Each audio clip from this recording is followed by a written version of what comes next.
તો મિત્રો આજે આપણે સરેરાશના દાખલા શીખશું કે જેમાં 11 સંખ્યાઓની સરેરાશ 60 છે, પ્રથમ 6 સંખ્યાઓની સરેરાશ 58 છે, જ્યારે છેલ્લી 6 સંખ્યાઓની સરેરાશ 63 છે, તો છઠ્ઠી સંખ્યા શોધો।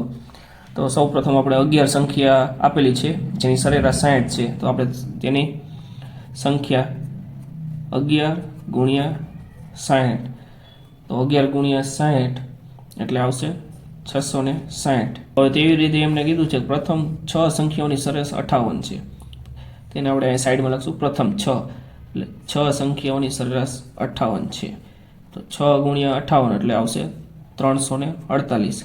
જ્યારે છેલ્લી 6 સંખ્યાઓની સરેરાશ 63 છે, એટલે છેલ્લી 6 સંખ્યાઓની સરેરાશ 63 આપેલી છે, તો 6 ગુણ્યા 63 એટલે 378। તો હવે આપણે આનો સરવાળો કરશું। 8 ને 8 16નો છગડો ઉધી પડીએ, 7 ને 4 11 ને 12, 3 ને 3 6 ને 1 7, 726। તો મિત્રો અહીં આપણને 11 સંખ્યા આપેલી હતી, અહીં 6 ને 6 12 એટલે એક સંખ્યાનો વધારો થયો, તો આપણે એ જ કીધું છે કે તો છઠ્ઠી સંખ્યા શોધો। તો છઠ્ઠી સંખ્યા, તો મિત્રો આમાં 660 અને 726નો જે તફાવત છે તે જ આ છઠ્ઠી સંખ્યા છે। તો 660 અને 726, તો 660 અને 726નો તફાવત થશે 66, તો આપણો સાચો જવાબ છે 66।